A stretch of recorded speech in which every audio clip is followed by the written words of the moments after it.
오늘은 손자병법 세 번째 시간입니다. 장편 컨텐츠인 만큼 이야기의 흐름이 너무 늘어지지 않게 한 편 한 편 최대한 빨리 준비하고 있긴 한데 열심히 준비하는 만큼 여러분들이 재밌게 들어주시면 좋겠습니다.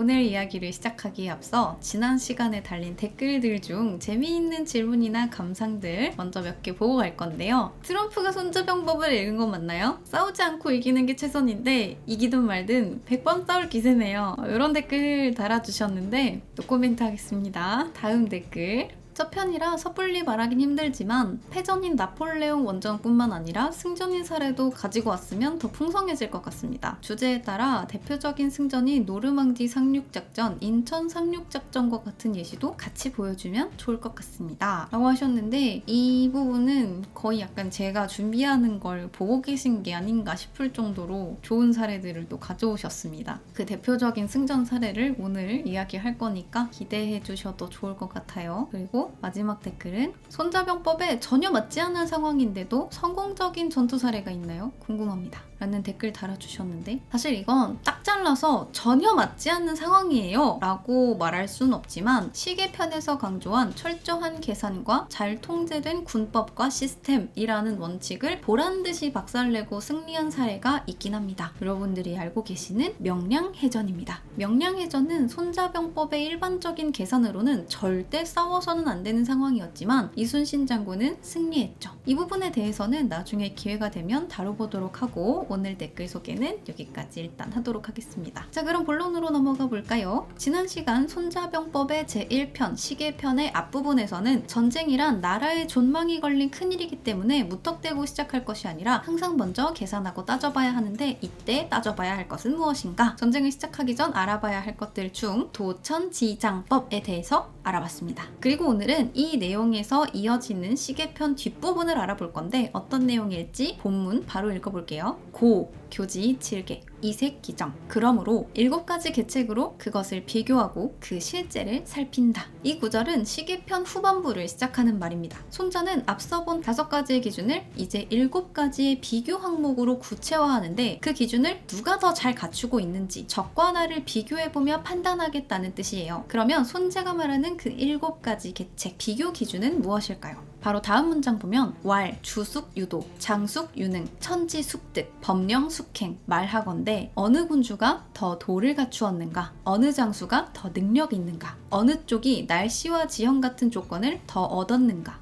어느 쪽이 법령이 더 잘 시행되는가? 병중 숙강, 사졸 숙련, 상벌 숙명. 5. 2차 지승부위. 어느 쪽의 군대가 더 강한가? 어느 쪽 병사들이 더 잘 훈련되어 있는가? 어느 쪽이 상벌이 분명한가? 나는 이것으로 승패를 알 수 있다. 이 모든 조건이 누가 더 잘하고 있나라는 비교 형태로 제시되고 있습니다. 도는 군주의 도로, 장은 장수의 능력으로, 천과 지는 전장의 환경과 조건으로, 법은 법령과 상벌, 병력의 운용으로 더 구체적으로 나누어 비교하라는 겁니다. 도에서 단순히 우리에게 명분이 있는가만 볼 것이 아니라 적과 비교했을 때 어느 쪽이 명분이 더 분명한가를 봐야 하고, 장을 본다면 단순히 우리 쪽 장수가 유능한가만을 보는 것이 아니라 적장과 비교했을 때 누가 더 나은가를 따져봐야 한다는 겁니다. 전쟁이라는 것은 절대적인 평가가 아니라 항상 상대적인 비교 속에서 판단해야 하기 때문에 승패가 단지 누가 더 세고 용감하느냐로 정해지는 것이 아니라 전쟁의 명분과 전장의 환경, 장수의 리더십, 국가의 조직력, 군대의 훈련 정도와 같이 디테일한 조건들이 함께 계산되어 결과를 낸다라고 주장하고 있어요. 물론 지금 시대에 우리가 돌아보면 아니 뭐 이런 당연한 얘기를 대단한 병법처럼 얘기를 하고 있어. 국영수 위주의 예습복습 철저히 하면 좋은 성적을 받을 수 있다고 말하는 거 아니야? 싶을 수 있겠지만 무려 2500년 전 지금처럼 클릭 한번 딸깍하거나 GPT야 전쟁 분석해서 요약해줘 같은 기술은 상상조차 할 수 없었던 기원전 5세기의 장수가 전쟁을 이렇게나 치밀하고 계산적으로 바라볼 수 있다는 건 꽤나 놀라운 식견입니다. 게다가 손자는 여기에서 끝내지 않고 계책뿐만 아니라 계책을 받아들이고 수행하는 사람에 대해서도 언급하는데 다음 문장을 보면 장청 5개, 용지 필승, 유지, 장불청 5개, 용지 필패, 거지. 장수가 나의 계책을 듣고 그것을 쓰면 반드시 승리하니 그를 머물게 하고, 장수가 나의 계책을 듣지 않고 그것을 쓰면 반드시 패하니 그를 떠나게 한다. 이 구절을 풀어보면 나의 계산을 받아들여서 싸우는 장수는 반드시 이기니 계속 기용하고 내 계산을 무시하고 제멋대로 싸우는 장수는 반드시 지게 되니 당장 내보내라 라는 말입니다. 어떻게 보면 좀 오만하고 건방져 보이기도 합니다. 일견 내 말이 정답이니까 내 말 안 들을 거면 다 해고야 라는 독선적인 리더처럼 느껴지기도 하는데, 하지만 여기서 손자가 하고 싶은 말의 핵심은 단순히 내 말을 잘 듣는 사람을 써라 라는 복종의 이야기가 아닙니다. 여기에서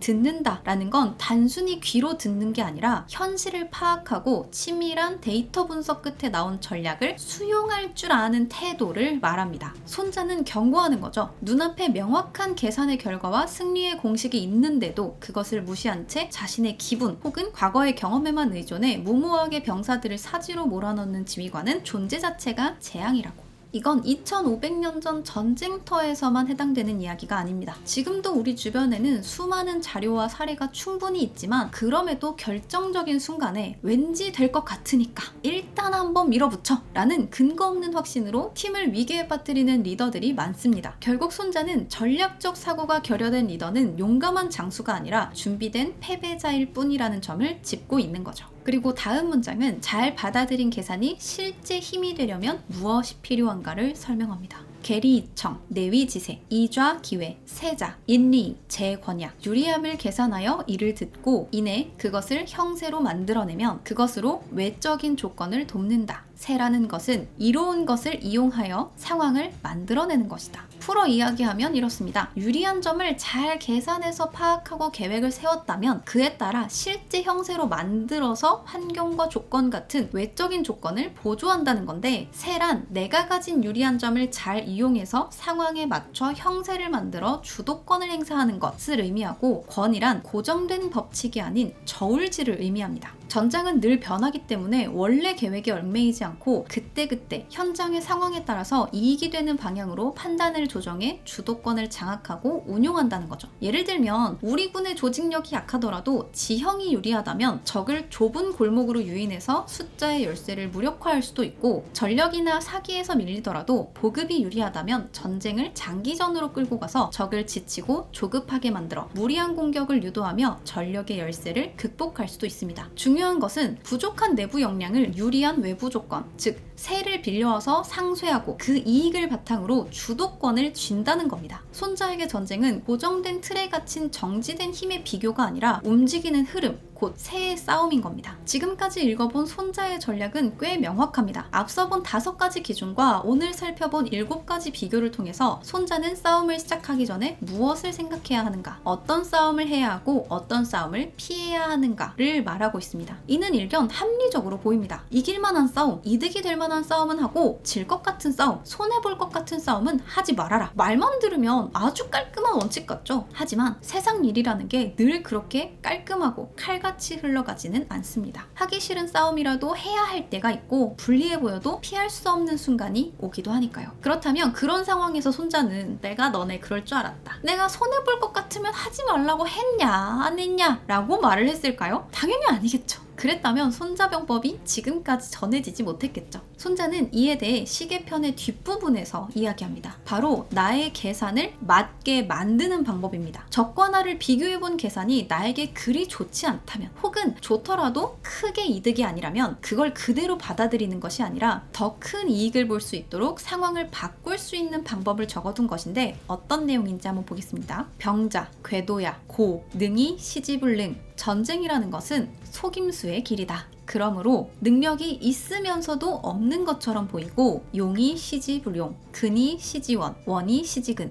사용할 수 있으면서도 사용하지 않는 것처럼 보이며, 가까이 있으면서도 멀리 있는 것처럼 보이고, 멀리 있으면서도 가까이 있는 것처럼 보인다. 병자 궤도야. 전쟁이란 속임수의 길이다. 짧지만 아주 강력한 문장입니다. 아마 손자병법에서 가장 유명한 문장 중 하나라고 해도 과언이 아닐 텐데, 이 말만 들으면 전쟁에서는 어떤 치사한 짓을 해도 해도 다 괜찮다는 뜻처럼 들릴 수도 있지만 손자가 말하는 속임수의 핵심은 그런 게 아닙니다. 손자가 말하는 속임수란 무작정 상대를 기만하는 것이 아니라 치밀한 계산 위에서 상대의 판단을 흐트러뜨리고 반대로 내 전략은 의도한 대로 맞아 들어가게 만드는 것, 그것이 전쟁의 본질이라는 뜻입니다. 왜냐하면 손자에게 전쟁의 목표는 멋지고 그럴싸한 승리가 아니라 실제로 이기고 이익을 얻고 성과를 거두는 것이기 때문이에요. 그래서 이어지는 문장에서 말하듯 능력이 있으면서도 없는 것처럼 보이고 군사를 쓰면서도 쓰지 않는 것처럼 보이고 가까이 있으면서도 멀리 있는 것처럼, 멀리 있으면서도 가까이 있는 것처럼 적을 속여야 한다고 주장하는 겁니다. 즉, 적에게 가짜 데이터를 제공해서 우리를 정확하게 계산하지 못하도록 만들고 상대보다 내가 더 정밀하게 계산할 수 있도록 만들어야 한다라는 뜻이에요. 이 시계편의 내용도 실제 역사 속에서 대표적인 사례를 찾을 수 있는데 바로 제2차 세계대전의 노르망디 상륙작전, 그리고 그 직전에 이루어진 연합군의 대규모 기만 전술입니다. 1944년 제2차 세계대전 당시 연합군은 프랑스를 해방하고 서유럽을 탈환하기 위해서 나치 점령지였던 유럽 본토의 대규모 상륙작전을 계획했습니다. 그런데 상륙작전은 그냥 아무 곳에서나 할 수 있는 게 아니라 대규모 병력이 들어갈 만한 넓은 해안이어야 하며 영국의 항공 지원이 가능할 만큼 지리적으로 너무 멀지 않아야 했고 상륙 이후에도 계속 작전을 이어나갈 수 있도록 충분한 보급이 가능한 항만이라는 조건을 충족해야만 했습니다. 이 조건들을 모두 따졌을 때 유력한 후보지 중 하나가 노르망디였던 거죠. 하지만 문제는 연합군이 이전 DF 상륙작전에서 큰 손실을 경험한 적이 있었기 때문에 이번 상륙작전에서 가장 큰 숙제는 어떻게 하면 적의 방어선을 무력화하고 안전하게 상륙할 것인가 였습니다. 여기에서 인류 역사상 가장 거대한 기만 전술이 시작됩니다. 당시 연합군의 상륙 후보지는 여러 곳이 있었는데 가장 유력한 곳은 사실 노르망디가 아닌 영국과 가장 가까운 파드칼레였습니다.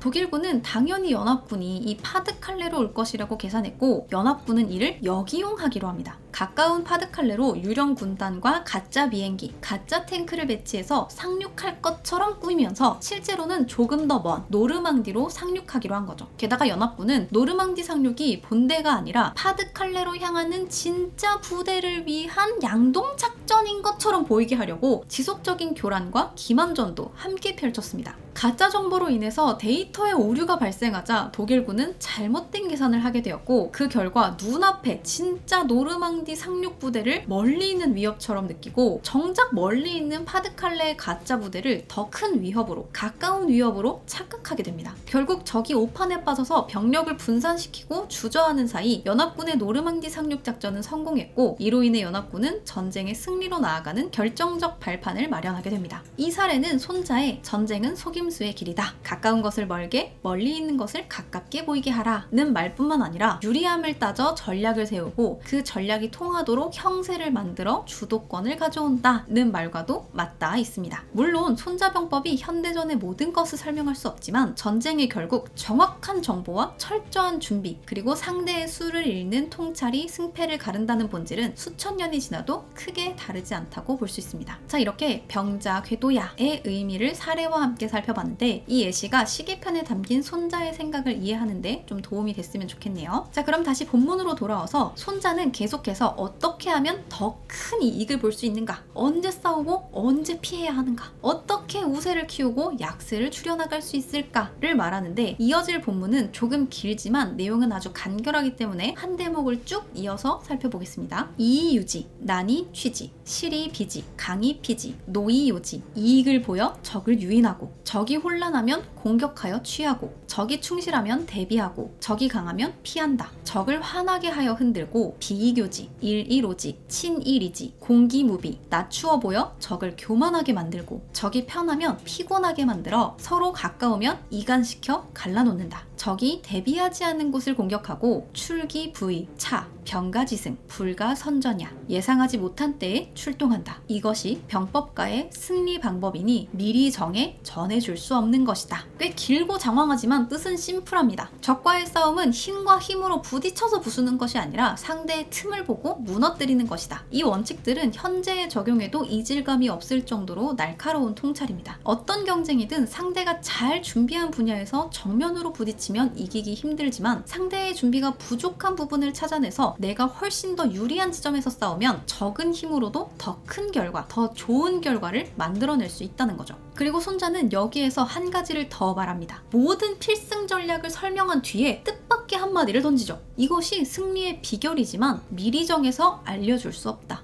다 말해놓고 왜 이래? 지금까지 말한 원칙을 매뉴얼처럼 외워서 언제 어디서나 똑같이 적용하라는 뜻이 아니에요. 병법이란 수학 공식처럼 달달달달 외워서 정해진 답을 찾는 학문이 아니라 상황을 읽고 그 순간에 맞춰 그때그때 다르게 적용하는 판단의 기술이라는 겁니다. 알려준 정답과 공식 하나를 그대로 외우는 것이 아니라 원칙과 기준을 참고해서 상황에 따라 스스로 판단하라. 어느 시대에나 우리 모두에게 필요한 문장이 아닌가 싶습니다. 우리는 늘 정답이 적힌 요약본을 원하지만 시대와 나의 상황은 매 순간 변하고 어제의 정답이 오늘의 오답이 되기도 합니다. 손자병법이 수천 년이 지난 지금까지 단순한 전술집 이상의 평가를 받는 이유가 여기 있죠. 우리에게 정답 하나를 던져주는 게 아니라 원칙과 기준은 정해주지만 스스로 생각하고 판단하라고 끊임없이 이야기하고 있기 때문입니다. 자, 그럼 이제 마지막으로 정리하는 부분이 있는데 과연 손자는 이 모든 이야기의 끝에서 무엇을 말하고 있을까요? 부, 미전의, 묘산 승자, 득산다야, 미전의,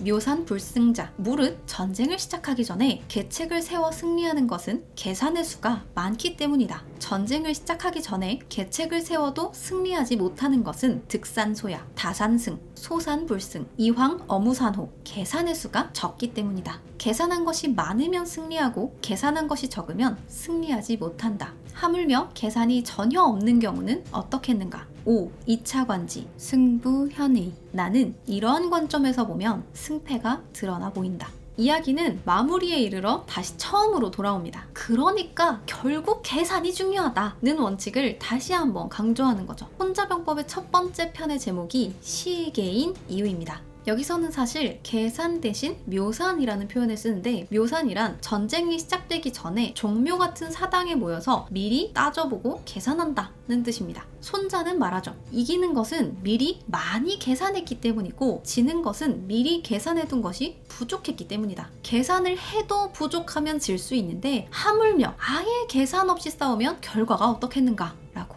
즉, 손자에게 전쟁은 운의 영역이 아니었습니다. 정확한 기준과 그것을 비교하는 방법, 아군의 승산은 높이고 적군의 판단은 흐리게 만드는 기만과 형세의 운용, 이런 것들을 얼마나 미리 많이 정확하게 계산하느냐에 따라 전쟁의 승패는 싸우기 전부터 이미 드러나 있는 거죠. 자, 여기까지 지난 시간과 이번 시간을 통해 손자병법의 거대한 서막을 여는 시계편의 전문을 읽어봤는데 내용을 전부 합쳐서 요약하면 이렇습니다. 전쟁은 나라의 큰일이니 가볍게 시작해서는 안 되고 반드시 먼저 계산하고 따져봐야 하는데 그 계산은 나만 해보는 것이 아니라 적과 비교해서 따져봐야 하며 그 비교를 바탕으로 유리한 형세는 더 유리하게, 불리한 형세는 보완해서 덜 불리하게 만들어야 한다. 그리고 그 계산을 실제로 맞게 만들기 위해 적을 속이고 적이 계산하지 못한 허점을 공격해야 한다. 이러한 계산과 기만 전술을 얼마나 미리 많이 잘 해두느냐에 따라 결국 승패는 싸우기 전부터 상당 부분 정해진다. 많이 계산하는 자가 이기고 계산하지 않는 자는 진다. 이것이 바로 손자가 첫 장 전체를 통해 말하고 있는 핵심이라고 할 수 있습니다. 이번 시간까지 해서 손자병법의 13편 중 뿌리가 되는 개의 원리를 알아봤는데 첫 번째 편부터 이렇게 내용이 굉장히 촘촘하고 현실적인 내용을 다루고 있다는 점이 정말 흥미롭습니다. 여러분들은 재미있게 잘 듣고 계신지 많은 의견과 감상 남겨주시면 다음 시간에도 또 함께 읽어보도록 하겠습니다. 그럼 다음 시간에는 손자병법 두 번째 편으로 찾아오겠습니다. 오늘 이야기는 여기까지.